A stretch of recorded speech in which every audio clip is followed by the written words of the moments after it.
this series on the self-evaluation, we are at level 4, which I am going to call as emotional tendencies. Let us not forget that we are studying these signs and symptoms and parameters in order to evaluate ourselves and to find out at what place we have reached in our spiritual evolution.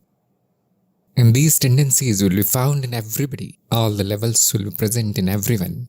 But the dominance of one or the other gives us a hint of our growth. So let us go forward and find out what happens in the case of tendencies where emotions are dominant in that creature.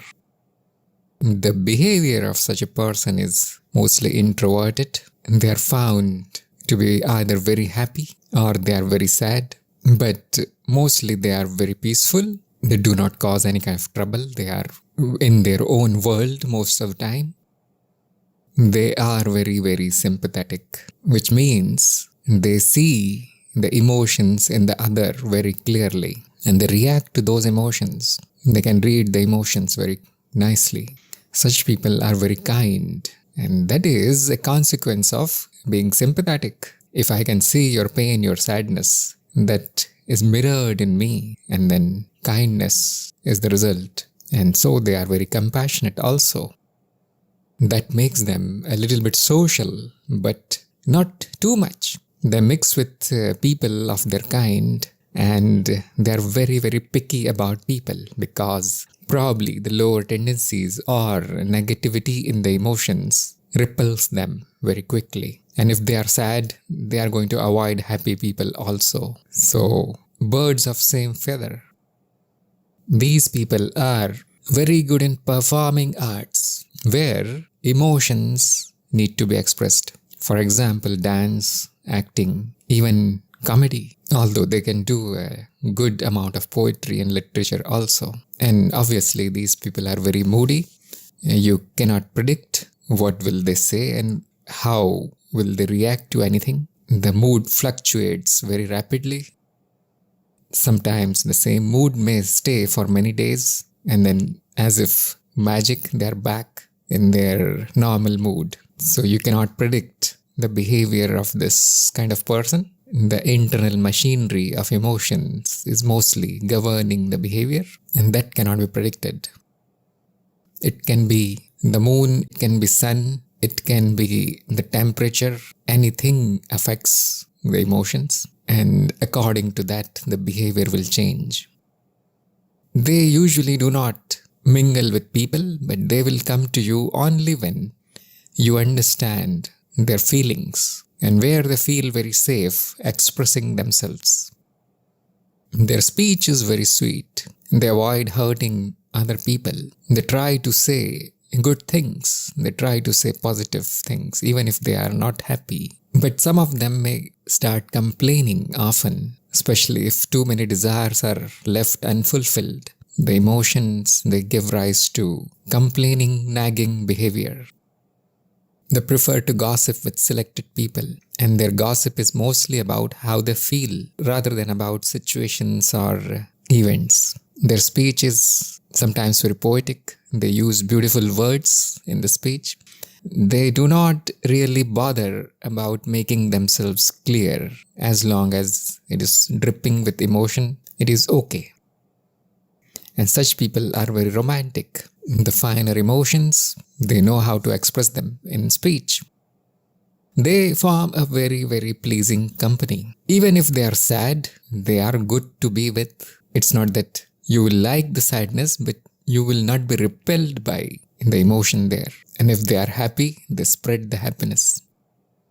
Whatever is in their mind is usually on their tongue. They are very good at expression. So they sound honest because usually they cannot hide their internal states, even if they want.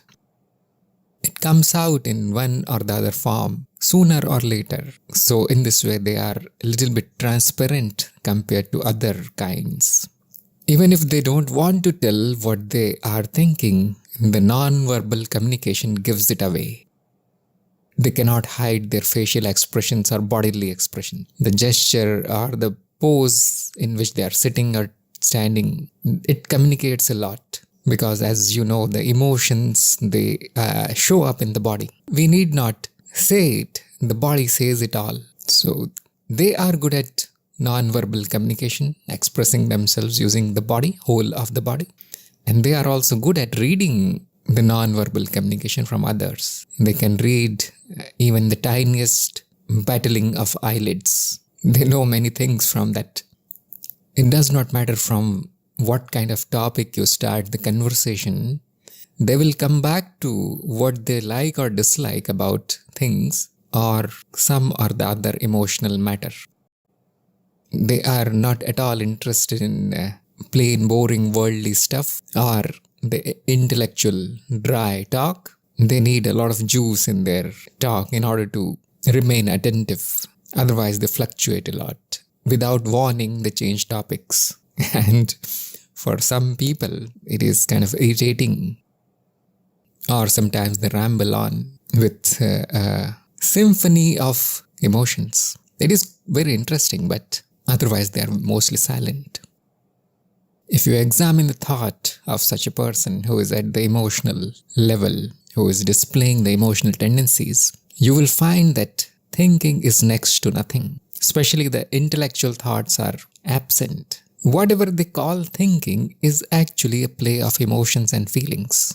When you tell them to think, they actually turn on their emotional engines, whatever that is. There are no logical, rational, or anything which is organized can be called thought.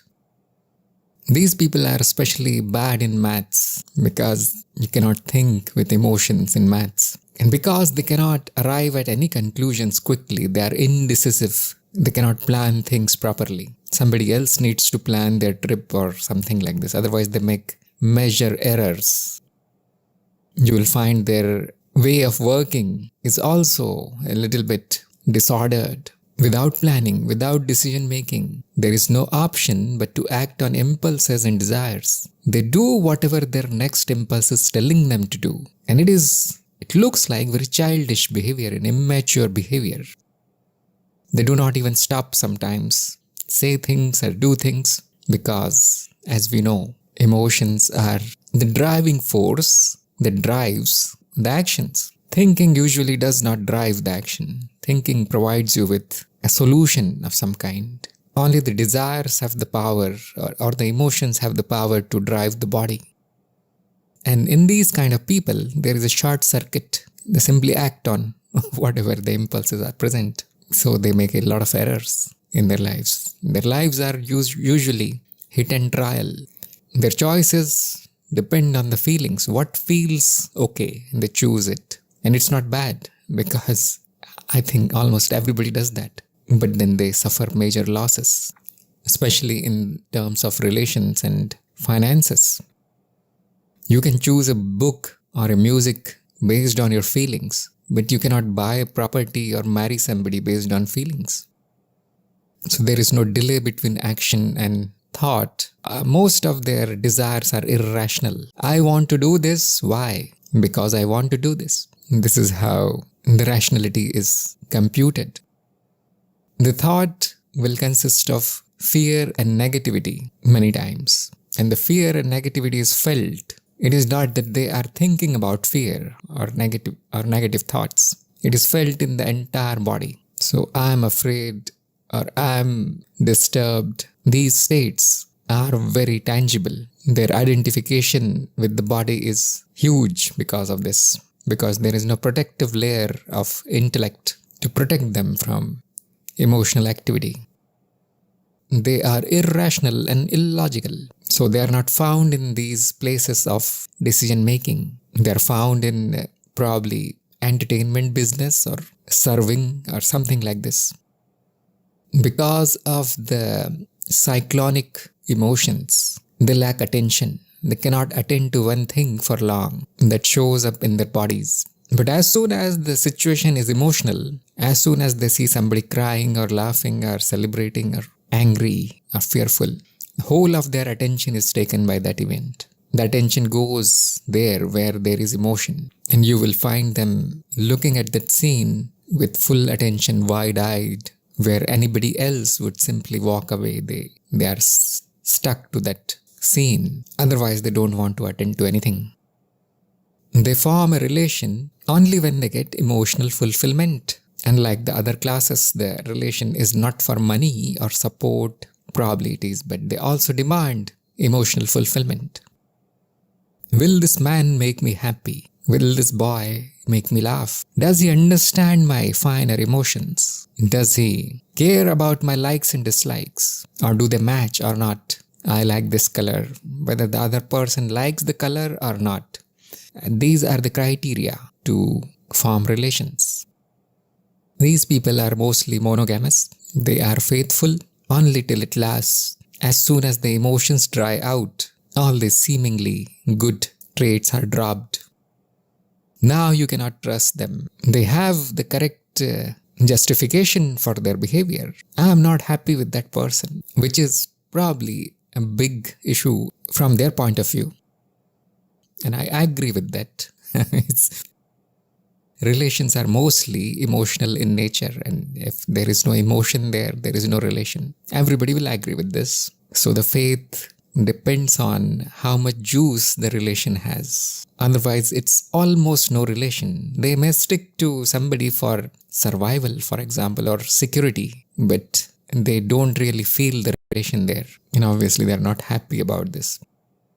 Such people cheat, not for hedonistic purposes, as we saw in previous parts, not because they want pleasure. They cheat because they want emotional fulfillment. They are attracted to somebody else who receives them emotionally. They have secret desires because of their beliefs that only this thing can make me happy. Only such a situation can make me happy. Only this person who talks like this can make me happy. And they try to lure such people into their life. The way they check other people or the way they try to relate to other people is by invoking emotional reactions in them. And that involves making them happy also, which is the basis of a good relation. That if you try to make others happy, if happiness is the emotional reaction, then the relation has some meaning. But some of them may try to invoke a negative emotion. They try to make others angry, or they simply irritate somebody to get that leakage of emotions from them. It is a very deep matter, so I'm not going to discuss it more. Those who have the experience, they know. They will cause harm to themselves to make the other people feel for them. But that does not come in the category of a normal behavior. That can be a mental affliction. But mostly, it is a light version of the same thing. If there is no juice in the relation, then it's no relation. And the relations are therefore very shaky. They break at the drop of a hat. Even within the relation, it is just shaky. It is a loose connection with lots of sparking going on.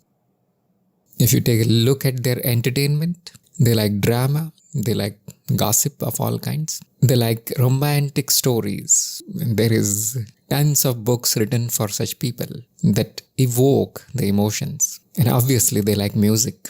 Now we all like music, but these people are moved by music. They like dance, that is the whole body expressing the emotions. So if they watch somebody dance, they get the entertainment like nobody else. They like stories only when there is emotion there. And they like cheap, juicy novels where the content is almost zero and it is almost like a pornography of emotions. These things are written to make the readers feel things. I don't want to imagine the internal states there, but it is like this. If you are an intellectual person, these novels will make you angry. They are so cheap. Or they read how to be happy books, how to get out of depression and so on. They read books about relational stuff. They like emotional movies, melodramas and that kind of thing. On the TV, family dramas or light comedy. Now, I'm not saying nobody likes these things. Yes, we all do watch these things, but they watch only these things. That is the difference. You will never find them watching a documentary or something. You can say that they are on the borderline when it comes to mental afflictions. Actually, a grown-up, mature person, if he meets such a colorful personality, would surely call that person crazy. They are just one step from madness, actually. And they do turn into their mental states do turn to madness from time to time. Even in happiness, there is a little bit of madness. Otherwise, the madness shows up in the form of extreme fear, worry, frenzy of some kind, or delusions. And as I told you in the past episodes, nobody else will commit suicide more than these people. They are on the brink of a suicide most of the time. And I'm not talking about normal, I'm talking about mentally afflicted emotional states. They are depressive maniacs. Some people develop habits like lying to get the attention, self-harm to get the attention, pretending to be sick all the time to get the attention. And the attention should not be dry. It has to be full of drama. So they create drama. And those who are in such relations and in such family situations, they will understand what I'm saying. Living with such a person becomes a hellish experience. They cannot be helped.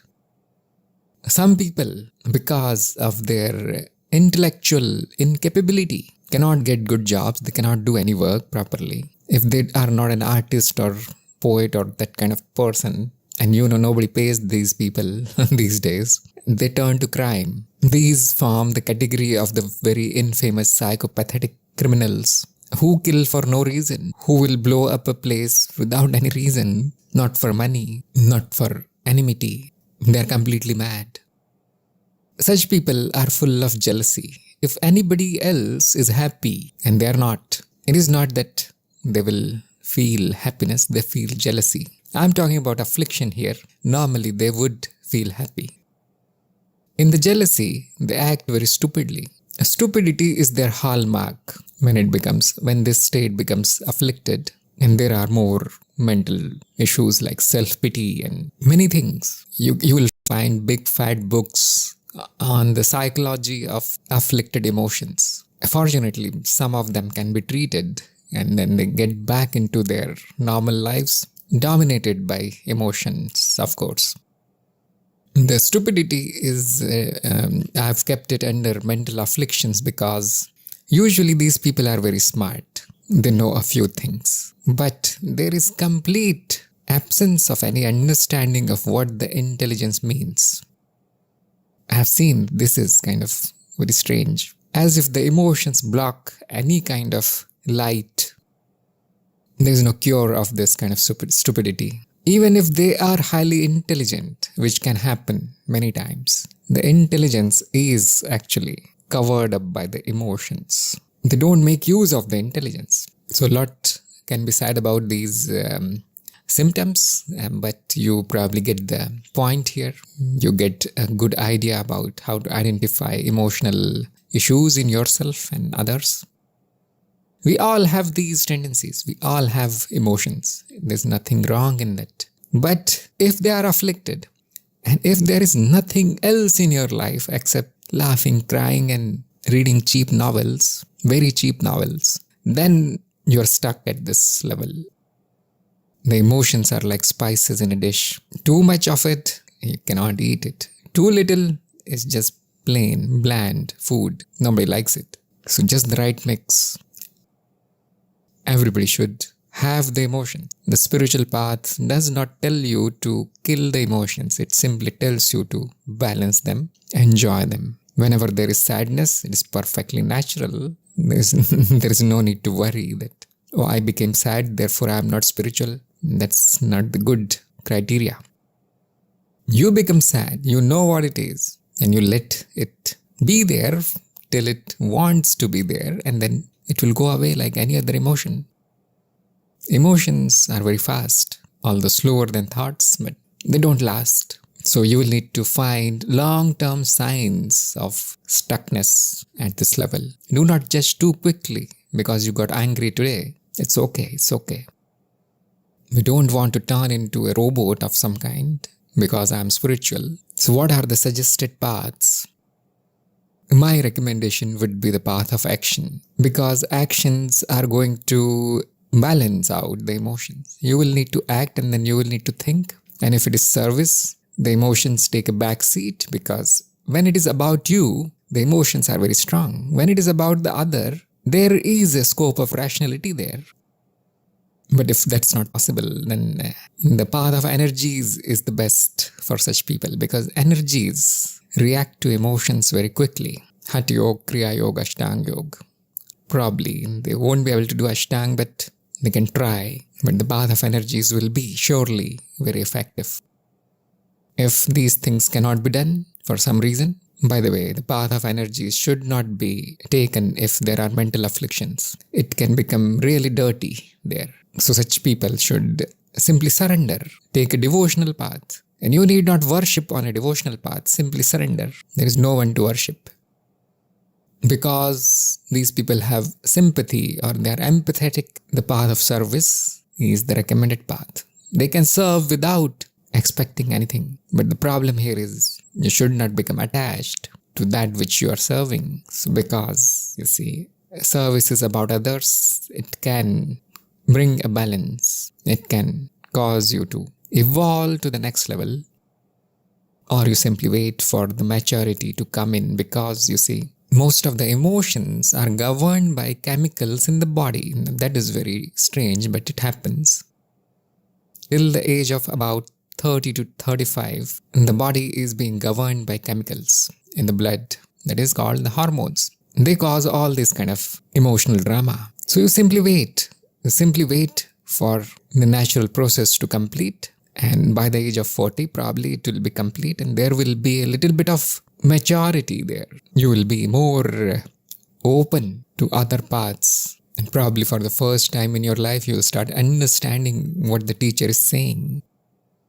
Otherwise, you will keep searching for the juice in the spiritual practices also. Which practice makes me feel good? You're not worried about which practice will make me progress. That's not good.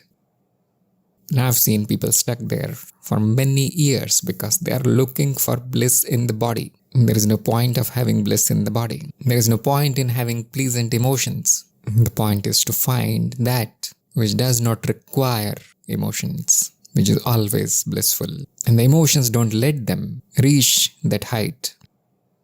There are too many problems here. There are too many obstacles here to discuss in this short video. So I suggest deal with it case by case basis and consult your teacher if you're stuck here.